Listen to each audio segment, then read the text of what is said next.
Hey guys, it's Leigh with Steel Raven Farms. Today I want to talk about emergency preparedness.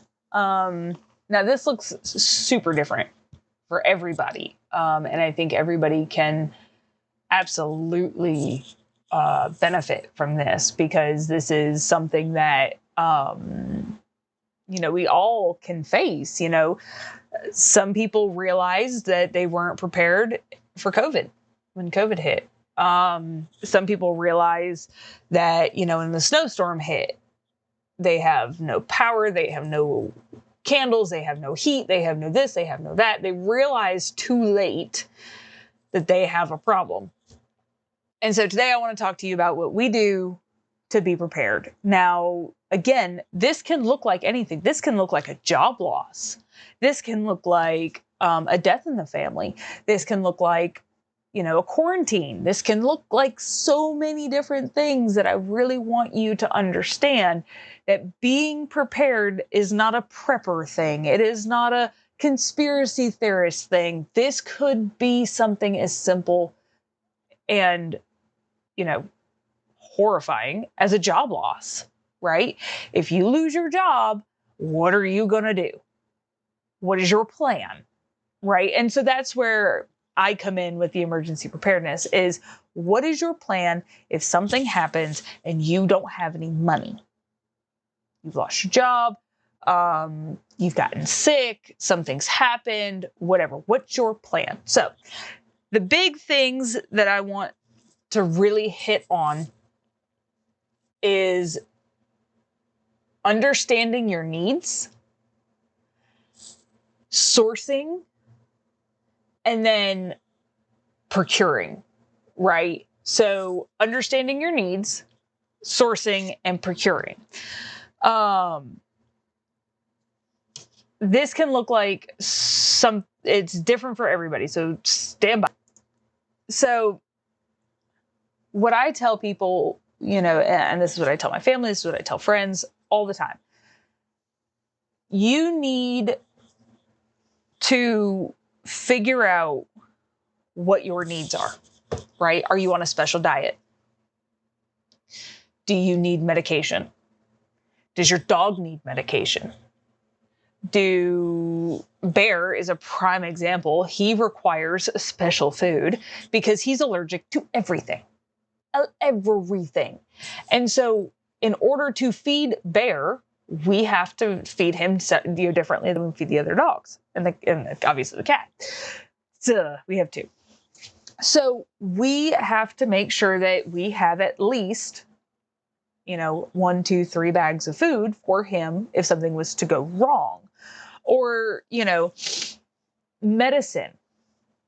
Every spring we have to start pumping him full of allergy medicine because he's special. He's my favorite, but he's still special. And that even goes so far, right, of water. Do you have a way to access water? Do you have a way to access freezers? What do you need for this period of time? Now, for everybody, that period of time is going to be different. I tell people to, start getting prepared for 2 weeks. Start there. Buy an extra thing of toilet paper. Buy an extra thing of paper towels. Buy an extra thing of laundry detergent. Whatever it is that you need, and source it for 2 weeks. This will help you stop living paycheck to paycheck, right? When you are purchasing the same thing every 2 weeks or every week or every whatever, if you can get ahead by purchasing a week extra, then you no longer are in that kind of vicious cycle of constantly having to buy the same thing every week or every 2 weeks. So, some things that I think that a lot of people miss on their need list is things like flour, sugar, yeast, garlic salt, your seasonings, your spices, obviously, because everyone's like, oh, I just need to get, this many pounds of meat. Okay, well, that's great. But what about spices? Because spices make the world go round. We've literally started war for spices.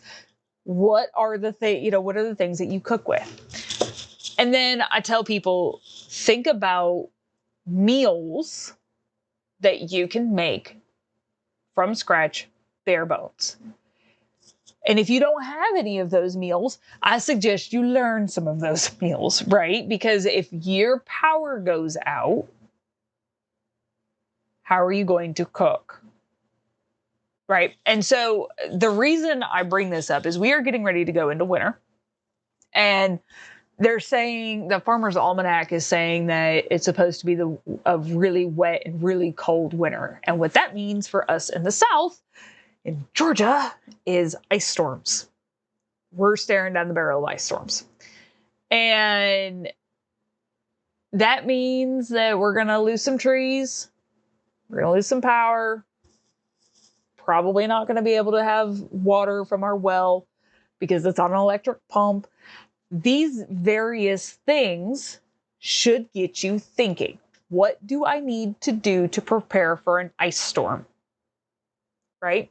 If you have animals, and I'm not talking about, bear who has to have special food. I am talking about chickens, ducks, goats. Do you have enough feed and water to feed and water your animals? If you don't, you need to figure that out. What does that look like for you? Most animals go through a gallon of water per day. Now, that's what you want to have on hand.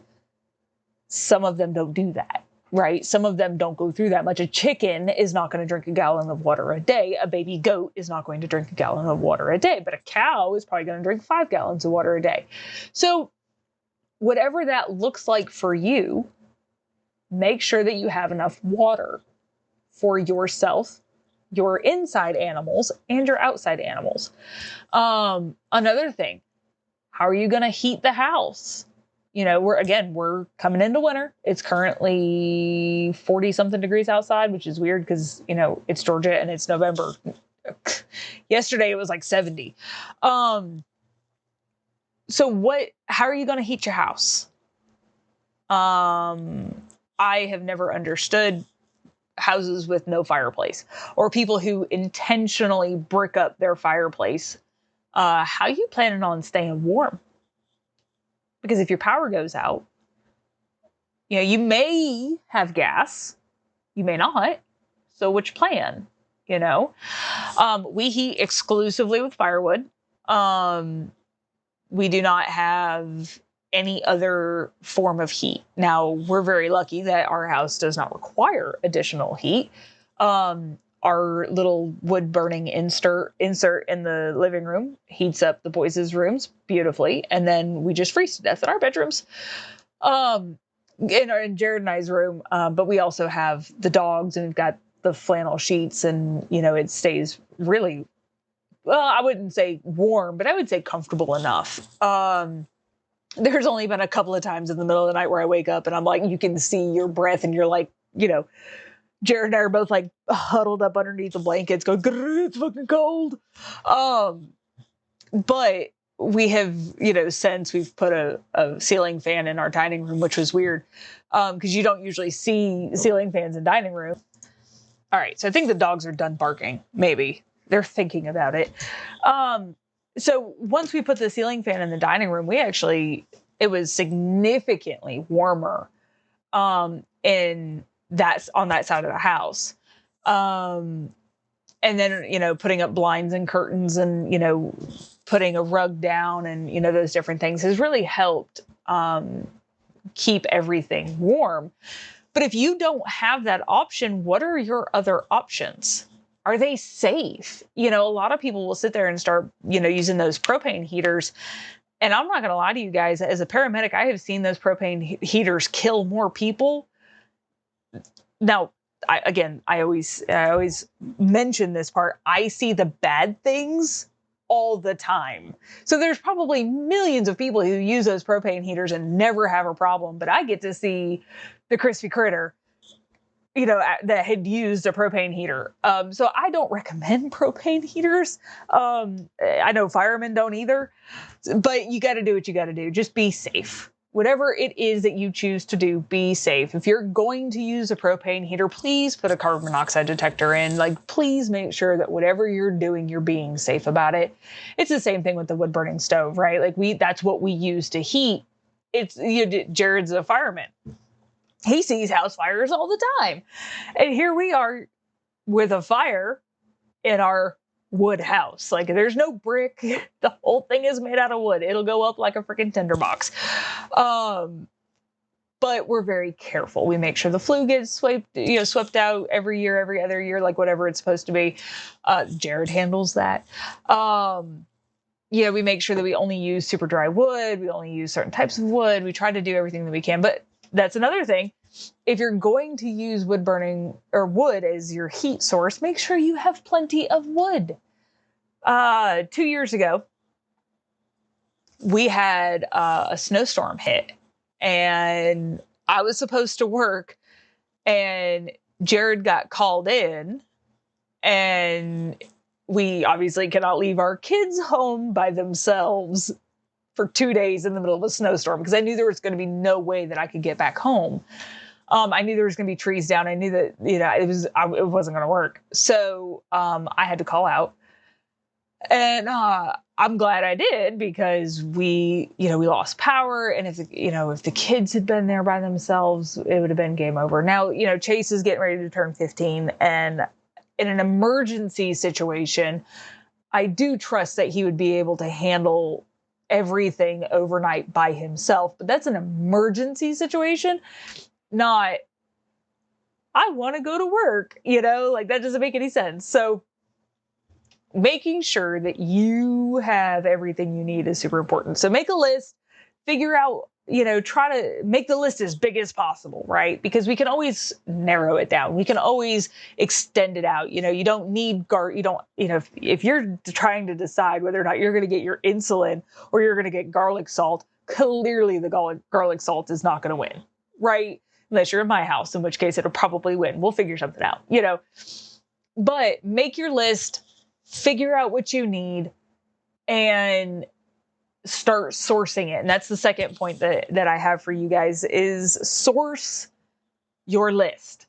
Our list. And so what we do every year is, starting in September, we start sourcing for winter. We start prepping for winter. And that means that we chop firewood if we need to. If we've only got 1 or 2, maybe 3 cords of wood, we might go ahead and chop another cord. Or we'll start chopping for next year's firewood. This is also the time when I start buying from Azure Standard. I start buying 50-pound bags of wheat berries so that I can, start making bread, because I make bread more in the winter than I do in the summer for obvious reasons. So I start purchasing all of that stuff. So making sure that you are doing something similar is the way to go when we're talking about, emergency preparedness, not just for winter, but also making sure that, you have stuff for year round. Because if your pipes burst in your house, that's an emergency that you need to be prepared for. Right? Everybody thinks it's this crazy doomsday preppers, and it's not. Like, guys, it drives me crazy. You do not have to be a doomsday prepper. If that's your thing, go right ahead. But you don't have to be that way. There are things in your everyday world that has nothing to do with conspiracy that will lead to an emergency. And if you are not prepared for that to happen, you're going to be up shit creek. So what can we do to make sure that you are sourcing the things that you need to source? Now, Sam's Club, Costco, your big box bulk buying stores are a great place to start. Yes, it's expensive. I'm sorry.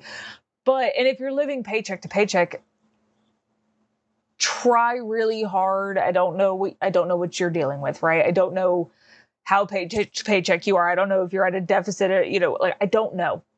But what I am saying is buy an extra box of rice, 99 cents.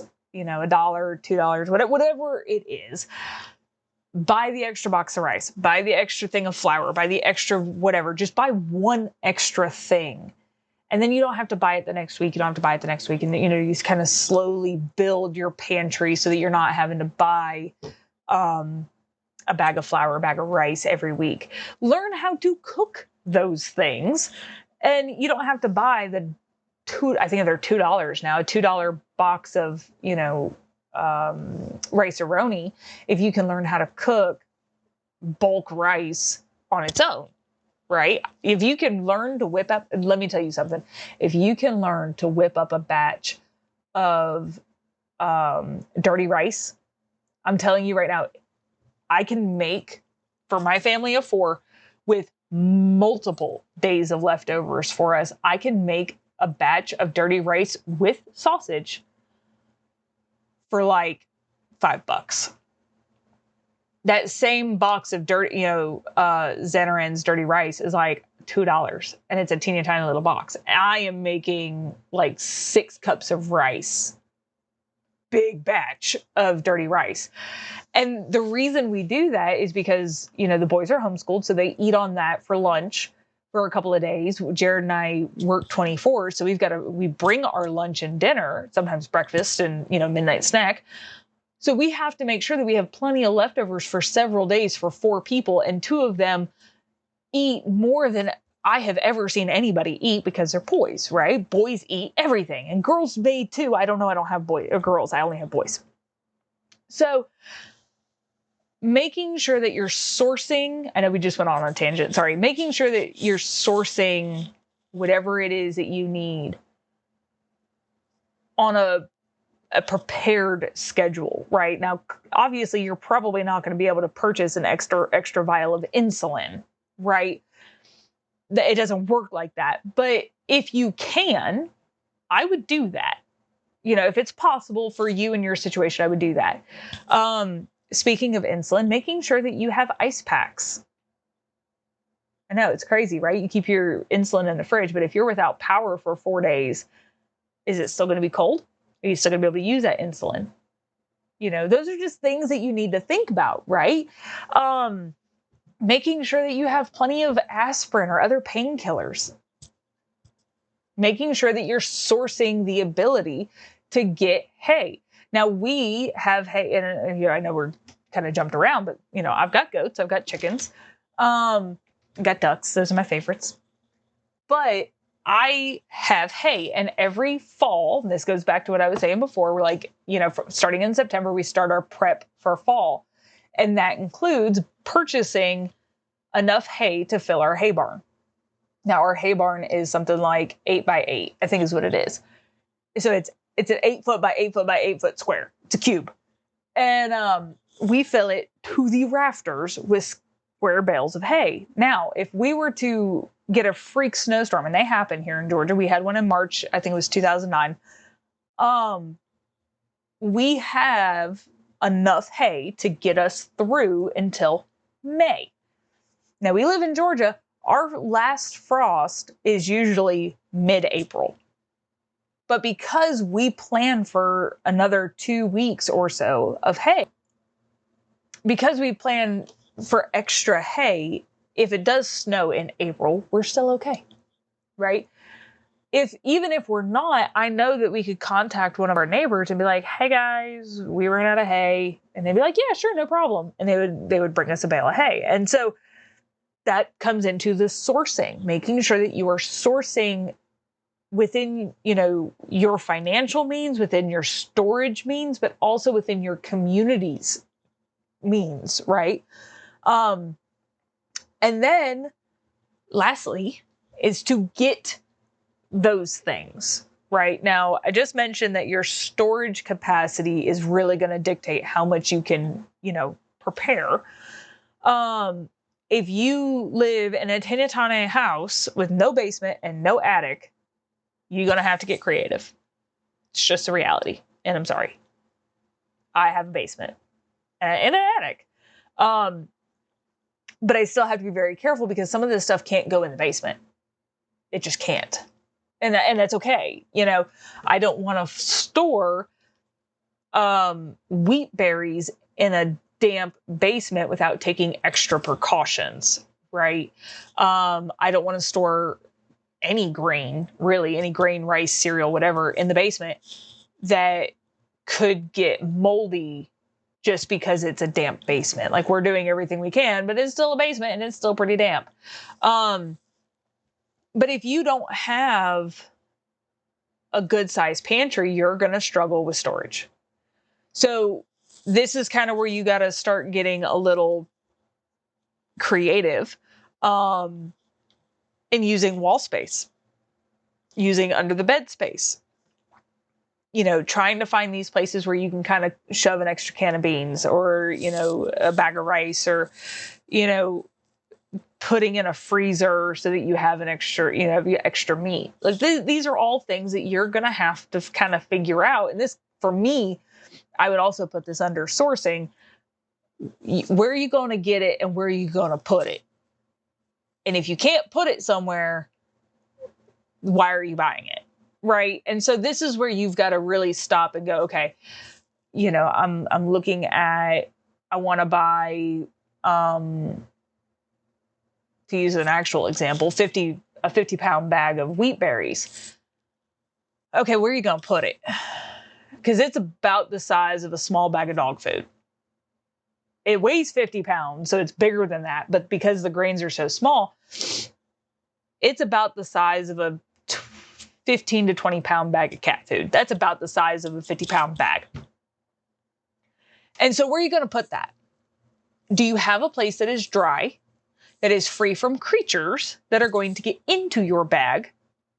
If not, then you need to get a 5-gallon bucket or, something similar and fill that up. Now, I believe a 50-pound bag of wheat berries is 1.5 buckets of, it's about 1.5 buckets, 5-gallon buckets. So you've got to store for a 50-pound bag of wheat berries. You've got to get 2 5-gallon buckets to fill, to have that in. Okay. Do you have the space to store 2 5-gallon buckets? Now I do, but do you? And then you got to look at the same thing with rice. Same thing with chicken feed or goat feed or dog food. And you got to really look at how much you can actually buy, both financially and what's available. And then how are you going to source it? So what are you going to buy? Where are you buying it from? And where are you going to put it?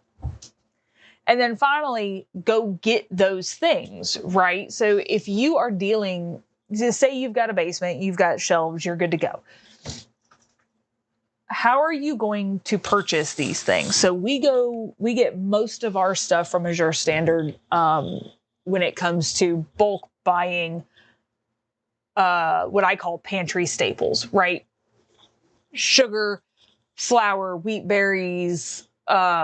We get broccoli, frozen broccoli from them. So just stuff like that. Like we get a lot of random stuff, popcorn, salt, baking powder, baking soda. I was getting ready to say baking sugar, and I was like, that doesn't sound right. We get a lot of random stuff from them, and that starts in September, and it usually goes until about December, January, depending. And then we use that stuff for the following year. If you have the space, I highly recommend that you do that. If you've got the finances, that you can start picking up, a 50-pound bag of flour because you don't have a grain mill to be able to, grind your own flour. Cool, whatever. Get it. Okay. Sorry, I just had a sneezing fit because I've got this head cold sinus infection thing going. I'm not real sure what it is. I do. It's all in my head. So I'm leaning more towards a sinus infection, but that's okay. So cold medicine, God, for the love of God, y'all, get cold medicine in the winter. Okay. Just get it. Get it. You're going to need it. I promise you, even if you never get sick, it's better to have that shit on hand. I literally keep stocking it. I've talked in other podcasts about Like, I want to learn herbal medicine, but I'm so busy right now. I don't have the time for it. And that is something that is really important to focus on, right? Like, we don't need to be half-assing herbal medicine. There are so many things that can kill you if it's if it's put together wrong, if it's grown wrong, if it's ground wrong. Like, I don't want to find out the hard way that, I just killed my husband because I didn't process valerian root correctly. Like, no, not doing that right now. Let me grow a watermelon before I start trying to grow something that, is a sedative. So anyways, back to the topic at hand. Sourcing, we've talked about writing down what you need, right? We've talked about sourcing what you need. We've talked about getting what you need. Now I kind of want to broach into a topic that is it's not for everybody, right? So if you have the financial means to do this with no questions asked, how did you do that? Right? Because I grew up poor. My mom was a single mom.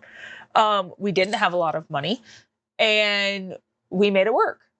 Right? That's what you do. You make it work. Jared was the same way. And it was so funny because when COVID hit, we saw so many people panic buying. And Jared and I would go into the store, and like, you would see the boxes of rice were gone, the flavored boxes, or the flavored boxes of pasta, or whatever, the convenience food, heavily processed food was gone. And we would see these people, and I am not judging, it sounds so terrible, but we would see these people, and they would just sit there, and they weren't crying, right? But they were upset because I don't know how to cook XYZ. And there was this one lady, she was on the verge of tears. And I walked up to her, and she's standing in front of rice, right? She's standing where all of and I keep coming back to rice because rice is one of my favorite foods. She was standing in front of the rice aisle, and I was trying to get past her so that I could get my jasmine rice. And she's like just shaking, and she's upset. And I'm like, I asked her, I was like, what's going on? And she's like, I don't know how to cook rice. And I was like, huh? And again, she's really upset. And I'm trying to figure out what is happening. And she says, I don't know how to cook rice. And I said, okay, that's not a big deal. And she's kind of looking at me, and she's older than I am. Like, she's old. She looks like she's old enough to be my mom. Maybe a little bit older than that. But she looks like she's old enough to be my mom. And I'm kind of looking at her, and I'm like, well, what do you use? She's like, I usually get this whatever brand of flavored rice. And I said, okay. I said, so you want like a chicken rice? You want like a Spanish rice? Like, what are we talking about here? And she's like, I usually do like the chicken flavored rice. And I was like, okay, easy. Grabbed her a 5-pound. I said, how many are you cooking for? And she says, just me and my husband. And I said, okay. Grabbed a 5-pound bag of rice. Took her over to the bouillon section. Got a thing of Better Than Bouillon. And I said, you have spices at home, I'm guessing. And she said, well, I've got a spice rack. And I was like, perfect. All right. So I got out, I took her list, and I said, don't lose this. And I've got it on the back, and I put, rice per rice directions, right? 'Cause that's it. And I wrote down my recipe for chicken and rice, because I don't use the box with the flavor packet. I make my own. And so I wrote down my recipe, told her how to make it, walked her through it, gave her my email address. Just email me if you have any problems or, whatever, because I don't give out my phone number to anybody. I don't want to talk to anybody on the phone. Text me. So anyway, she emailed me several days later, and she's like, oh my God, that was better than the box. And I was like, right. And I said, now you know how to make it. And you can do that rice with any flavorings that you want. And, we kind of chit-chatted back and forth. And at the end of the day, COVID brought into relief a lot of things that I don't think people really truly understood about how fragile our food system is. Right? And I'm not going down the rabbit hole of conspiracy theories. I'm not going down the rabbit hole of any of that. What I am saying is we as a country lost jobs, got sick, people died. With all of these things happened within that 2020 year, 2021, 2022, right? All these things happened. And we realized very quickly that buying meat in a pandemic is not really a great idea, right? Because you're limited on how much you can buy. Buying processed foods, those convenience foods of the rice with the flavor packet in it, or the noodles with the flavor packet in it, or whatever, that is a convenience food. And that will be the first thing to go. Toilet paper. Who needed that much toilet? Like, I literally remember calling my sister-in-law and being like, hey, do you have toilet paper? And she's like, no, I'm out. We're using socks. And I was like, oh, good. Because we're just about out. Because I only buy toilet paper like twice a year. In fact, yesterday a couple weeks ago, I was sticker shocked because I haven't bought toilet paper since moving into this house 3 or 4 years ago, right?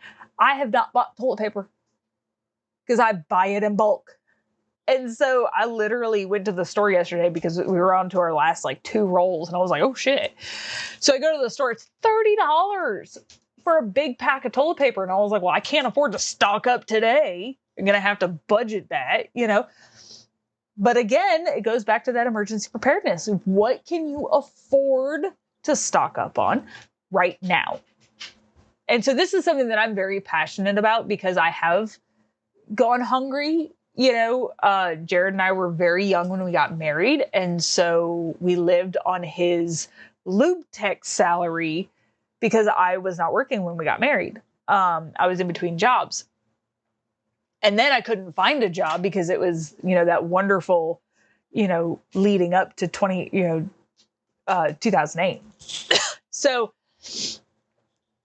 it's very, we grew up poor, and then we got married young, and we didn't have a lot of money. We survived off of $1,200 a month, y'all. Yeah.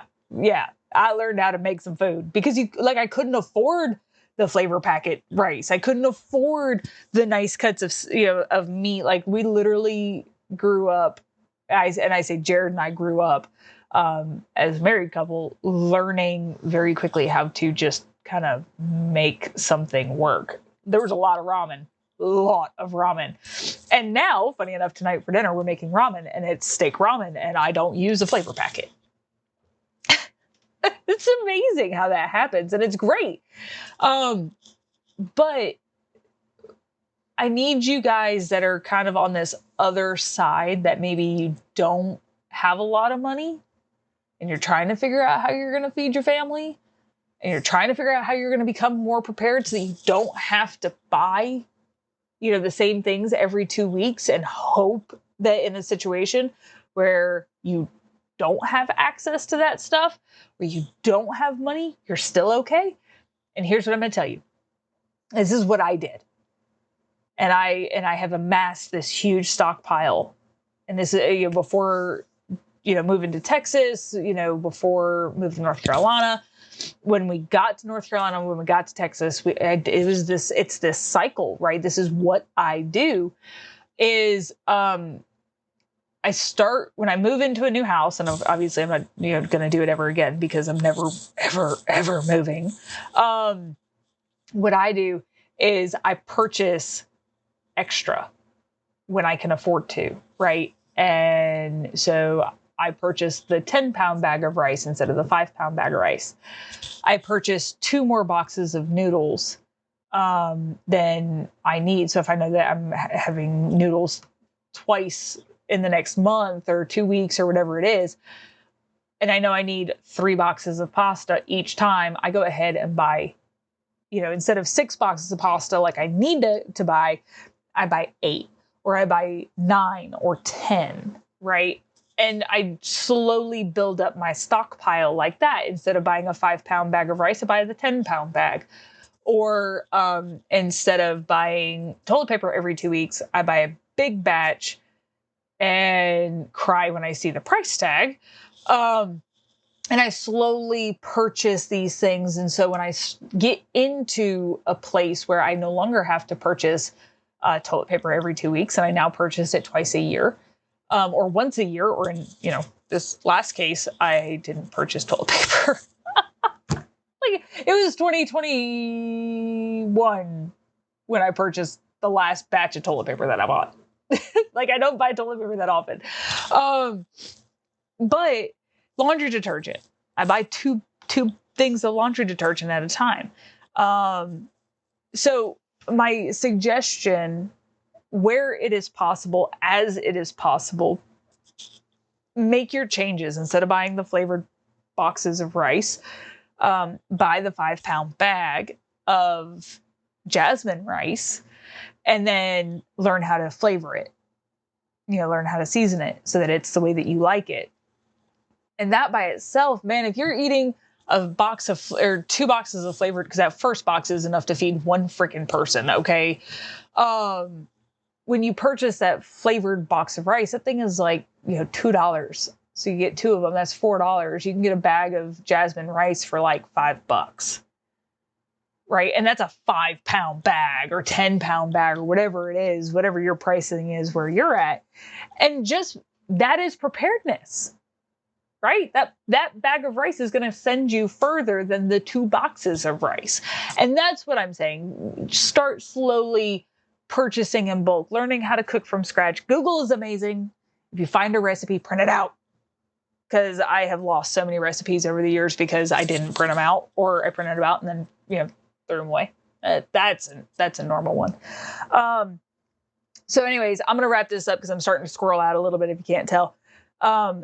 Again, the 3 big things that you need to do to prepare for an emergency, whether that is a job loss, getting sick, another pandemic, whatever it is, even just a busted pipe, y'all. An emergency doesn't have to be this big, huge, life-changing thing. It can be something as simple as a busted pipe, the water heater went out, you need a new roof. Like, whatever it looks like, be prepared.